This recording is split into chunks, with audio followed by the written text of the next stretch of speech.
श्री राधे कृष्ण ज्योतिष केंद्र में आप सभी का स्वागत है। मैं करुणा शर्मा। मैं आज आपको गुरु के राशि परिवर्तन के बारे में बताऊंगी जो 2025 में होने वाला है और प्रत्येक राशि पर गुरु के राशि परिवर्तन का क्या प्रभाव पड़ेगा और देश दुनिया पर इसका क्या प्रभाव पड़ेगा, इसके बारे में भी बताऊंगी। इससे पहले आप सभी से निवेदन है कि अगर किसी ने मेरा YouTube चैनल सब्सक्राइब नहीं किया है तो कृपया करके सब्सक्राइब कीजिए, लाइक कीजिए और बेल आइकन बटन जरूर दबाइए। गुरु को ज्योतिष शास्त्र में ज्ञान, आध्यात्म, सौभाग्य और संपदा देने वाला ग्रह माना गया है। गुरु अपने आप में एक भारी ग्रह है, मतलब ये जहाँ बैठते हैं अपना प्रभाव छोड़ते हैं और जहाँ देखते हैं इनकी दृष्टि से अमृत निकलता है, मतलब अमृत उस दृष्टि से अमृत डालते हैं ये जिस भाव का देखते हैं और उस भाव की वृद्धि भी होती है। सभी की कुंडली का जो महत्वपूर्ण परिणाम होता है, तो जो हमारे 3 ग्रह हैं शनि, राहु, केतु और गुरु, जब भी इनका राशि परिवर्तन होता है तो विशेष परिणाम ये देते हैं, कुछ अच्छा कुछ बुरा। गुरु का ये राशि परिवर्तन 14 मई 2025 को हो रहा है। ये वृष राशि से निकलकर मिथुन राशि में जाएंगे।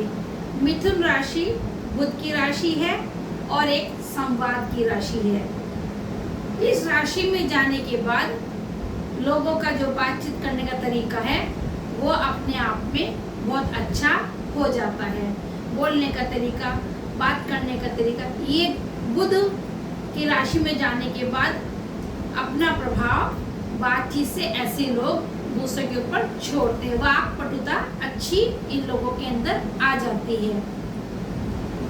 14 मई को जब इनका राशि परिवर्तन होगा और जिस नक्षत्र से ये गुजरेंगे कुंडली में उन्हीं नक्षत्रों का प्रभाव भी छोड़ेंगे।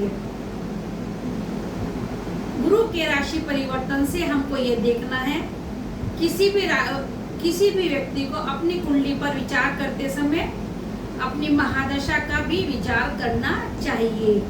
अगर उनकी कुंडली में जन्म के समय गुरु मिथुन राशि में थे और हैं तो उनके पर विशेष प्रभाव इसका पड़ेगा। 14 मई से लेकर 18 अक्टूबर 2025 तक ये मिथुन राशि में रहेंगे और इनकी गति अतिचारी होगी, मतलब तेज गति से चलेंगे। उसके बाद 18 अक्टूबर के से ये कर्क राशि में आएंगे और जहां 5 दिसंबर तक रहेंगे, मतलब 5 दिसंबर 2025 तक, 5 दिसंबर 2026 तक रहेंगे। मतलब इनकी 8 महीने में ही गति बदल जाएगी, मतलब दूसरी राशि में चले जाएंगे और ये अतिचारी स्थिति कही जाती है, मतलब तेजी से जाएंगे, तेजी से वापस लौटकर फिर से मिथुन राशि में आ जाएंगे।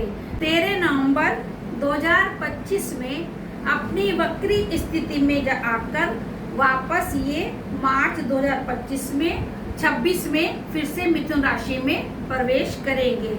मतलब अपनी अतिचारी गति से ये जाएंगे और फिर वक्री होकर वापस उन्हें मिथुन राशि में प्रवेश करेंगे और 2 जून 2026 में फिर से कर्क राशि में वापस आ जाएंगे। मतलब इनका ये अतिचारी और वक्री रूप 2026 तक ऐसा रहेगा।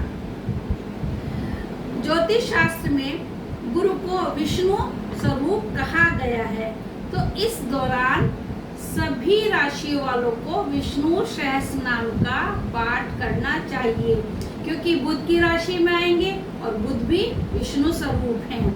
विष्णु सहस्त्र नाम का पाठ करने से अत्यधिक लाभ होगा। विष्णु जी को षष्ठी पालन कर्ता कहा गया है, तो इसीलिए बृहस्पति को भी उसी का रूप दिया गया है। बृहस्पति ग्रह से भी षष्ठी ही का उत्पन्न होता है और बृहस्पति को जीव भी कहा जाता है। जीव कारक होने के कारण बृहस्पति को संतान के लिए भी शुभ माना जाता है और वैवाहिक जीवन के लिए भी शुभ माना जाता है, स्त्रियों के लिए। 1 वर्ष तक ये फिर इस राशि में रहेंगे। जो लोग मार्केटिंग क्षेत्र में, कम्युनिकेशन के क्षेत्र में, ट्रेडिंग के क्षेत्र में या कोई इन्वेंशन के क्षेत्र में काम करते हैं, जिनकी और ये बुध की राशि भी है, तो उसमें इन लोगों को सफलता मिलेगी। ज्ञान के क्षेत्र में भी इनको सफलता मिलेगी। मिथुन राशि में कुछ दिन ये आर्द्रा नक्षत्र में रहेंगे, जो कि राहु का नक्षत्र होगा, और कुछ समय पुनर्वसु नक्षत्र में रहेंगे, जो गुरु का खुद का नक्षत्र है। जब ये राहु के नक्षत्र में होंगे तो थोड़ा सा राहु का प्रभाव भी इनके ऊपर रहेगा। जिन लोगों की राहु की दशा चल रही है या गुरु की दशा चल रही है, तो ऐसी स्थिति में अपनी कुंडली पर उनको विचार भी करना होगा। अभी मैं सभी राशियों के बारे में बताऊंगी कि प्रत्येक राशि के लिए गुरु का गोचर कितना शुभ और कितना अशुभ रहेगा। मेष राशि की पहले मैं बात करूंगी। मेष राशि वालों के लिए विवाह के कार्य बनेंगे। जो लोग विवाह के इच्छुक हैं या जिनका विवाह का समय हो गया है, वो अपने विवाह के लिए प्रयास करेंगे तो उनके विवाह के भी रास्ते बनेंगे। विदेश यात्राएं होंगी। जो लोग विदेश जाना चाहते हैं या जिनका वीजा अटका हुआ है, उनके वो सब कार्य पूरे होने की संभावना है। धर्म तीर्थ यात्रा के लिए पैसा खर्च होगा। मंदिर, गौ सेवा, समाज सेवा, इनमें अपना ध्यान उनको लगाना चाहिए। इनसे उनका गुरु और बेहतर स्थिति में होगा। पार्टनरशिप में भी उनको लाभ होगा। गुरु के सानिध्य में रहने का प्रयास करें। मिथुन राशि एक संवाद की राशि है, बातचीत की राशि है और एक आपस में तालमेल बनाने की राशि है। तो जो लोग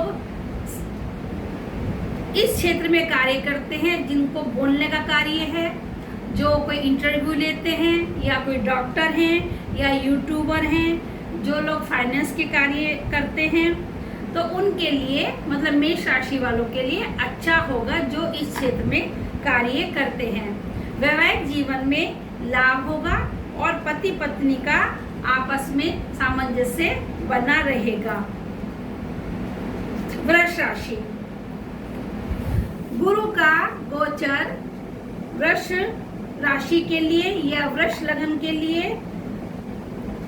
भी शुभ है। धर्म से जुड़े कार्य करते रहेंगे, करना चाहिए। धन की वृद्धि होगी, परिवार की वृद्धि होगी, परिवार में खुशियां आएंगे, परिवार से संबंध अच्छे रहेंगे। प्रमोशन भी इनके लिए ये गुरु लेकर आ रहा है। मंगल कार्य होंगे। नए मेहमान का भी आगमन हो सकता है। जो पुराना रोग इनका चला आ रहा था, उससे इनको राहत मिलेगी। धार्मिक यात्रा इनकी भी होंगी। दान दें और दान देकर गुरु चरणों की भी सेवा करें। जितनी ये गो सेवा करेंगे, दान देंगे, इतना इनका भाग्योदय होगा। मिथुन राशि या मिथुन लग्न, इनकी राशि के ऊपर से ही गुरु का गोचर हो रहा है। ये इनकी ज्ञान की राशि है, इनको ज्ञान देगा। थोड़ा मिथुन राशि भोग विलास की राशि है, मतलब सांसारिक राशि है, तो ये अपने सांसारिक कार्यों में भी मतलब मिलना जुलना इनका बहुत रहेगा लोगों से, और मांगलिक कार्यों में भी पूरा ये सहयोग करेंगे लोगों के, और अपने यहाँ भी लोगों को बुलाएंगे जाएंगे, मतलब मिलने जुलने का इनका इस साल बहुत ज़्यादा लोगों से संपर्क रहेगा या ये बढ़ेगा। जिम्मेदारियां एक तरह से इनकी बढ़ेगी, स्टेटस बढ़ेगा इनका। ज्ञान ज़्यादा बढ़ने पर इनको अहंकार नहीं करना है, क्योंकि गुरु का गोचर लग्न से होगा इनके। शादी के इच्छुक लोगों की शादी का भी योग बन रहा है। संतान सुख का योग बन रहा है, संतान सुख मिलेगा। संतान अगर जो दंपति संतान की इच्छा रखते हैं तो उनको संतान देने का कार्य भी ये गुरु इस वर्ष करेंगे, संतान से लाभ होगा। हायर एजुकेशन के लिए भी ये बाहर जाना चाहते हैं या अगर बहुत दिन से प्रयास कर रहे हैं तो उसके लिए भी इनको सफलता मिलेगी। कर्क राशि, कर्क राशि या कर्क लग्न वालों के लिए गुरु का गोचर 12वें भाव से हो रहा है। वैसे तो गुरु का गोचर 12वें भाव में मतलब इतना शुभ नहीं माना जाता, लेकिन आध्यात्मिक कार्यों के लिए, तीर्थ यात्रा के लिए ये बहुत शुभ है।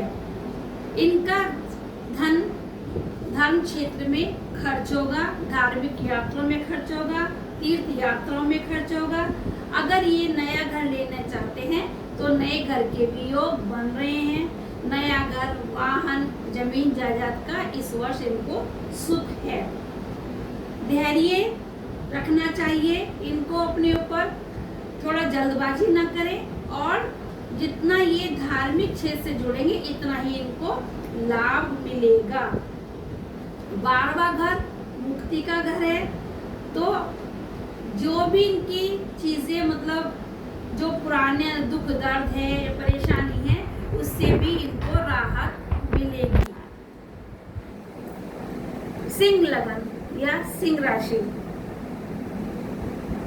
सिंह लगन वालों के लिए गुरु का गोचर उनके 11वें भाव से हो रहा है। 11वां भाव कुंडली का पूरा इच्छा पूर्ति का है। सारी इच्छाएं इस भाव से पूरी होती है। संतान सुख, विवाह का सुख और भाई बहनों का सुख, इन सब से इनको लाभ होगा। समाज में इनकी इज्जत बनी रहेगी। अपने ज्ञान के कारण कोई इनको पुरस्कार भी मिलने की संभावना बनती है। थोड़ा ढैया के कारण सिंह लगन वालों को थोड़ा कष्ट तो है 2-2.5 साल, लेकिन फिर भी गुरु की 11वें भाव में स्थिति इनकी कुंडली का बैलेंस कर रही है। कन्या लग्न या कन्या राशि, कन्या राशि वालों के लिए गुरु का गोचर 10वें भाव से हो रहा है। 10वें भाव में गुरु की स्थिति ये कहती है कि अनुशासित जीवन जीना चाहिए, ज्ञान से चलना चाहिए, ज्ञानवर्धक कार्य करने चाहिए, दृढ़ निश्चय रहे और सत्य संकल्प लेना चाहिए। मतलब जितना हम अच्छे कार्य करेंगे इतना 10वें भाव में बैठा हुआ गुरु हमको लाभ देगा। क्या लाभ देगा? धन में वृद्धि करेगा, और जो इनके शत्रु हैं उनको भी मतलब शत्रु से मुक्त करेगा। जो शत्रु परेशान करे थे उनसे अब इनको राहत मिलेगी, प्रमोशन होगा, और किसी नई जिम्मेदारी में भी ये लोग भाग ले सकते हैं। तुला राशि, तुला राशि के लिए या तुला लग्न वालों के लिए गुरु का गोचर 9वें भाव से हो रहा है।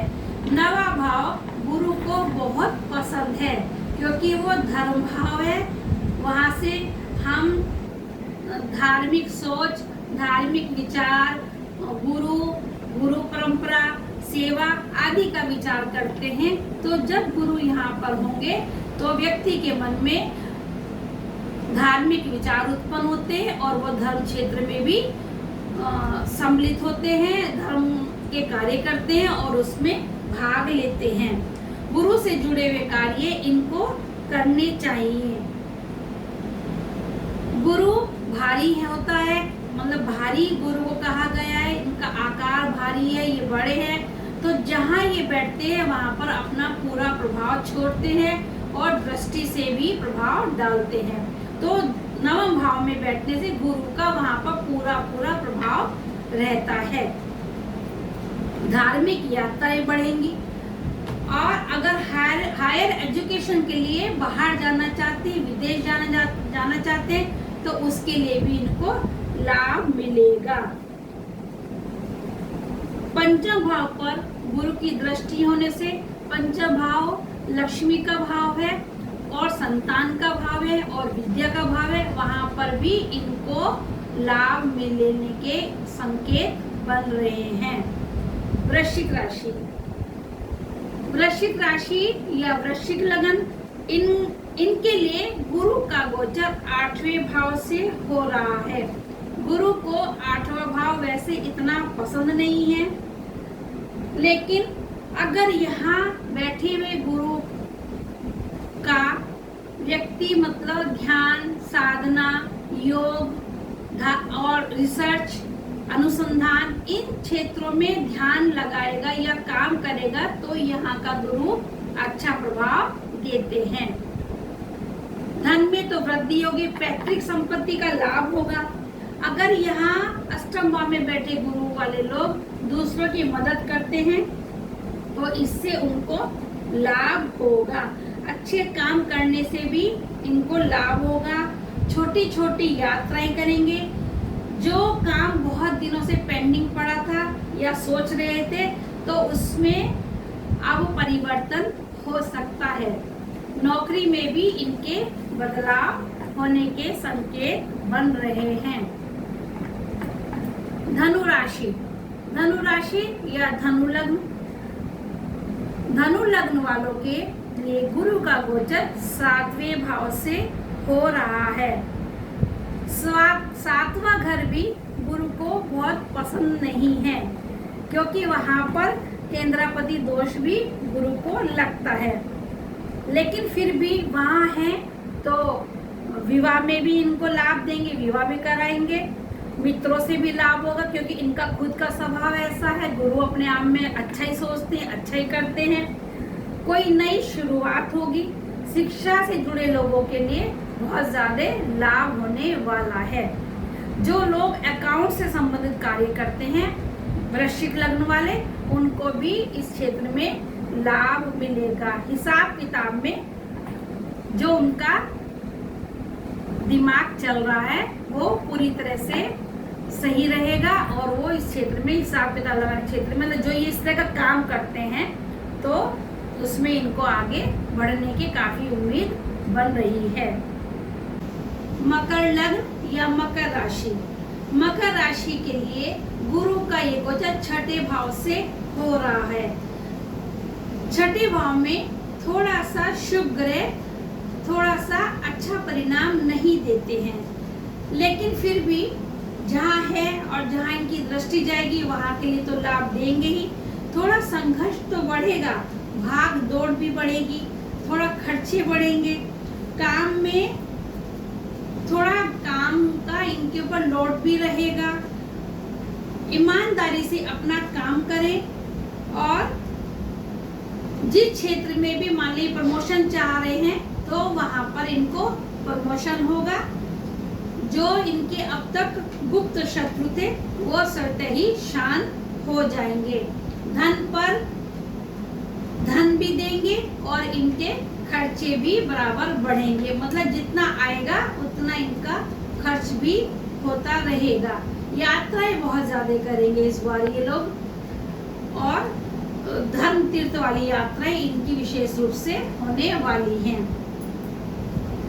कुंभ राशि या कुंभ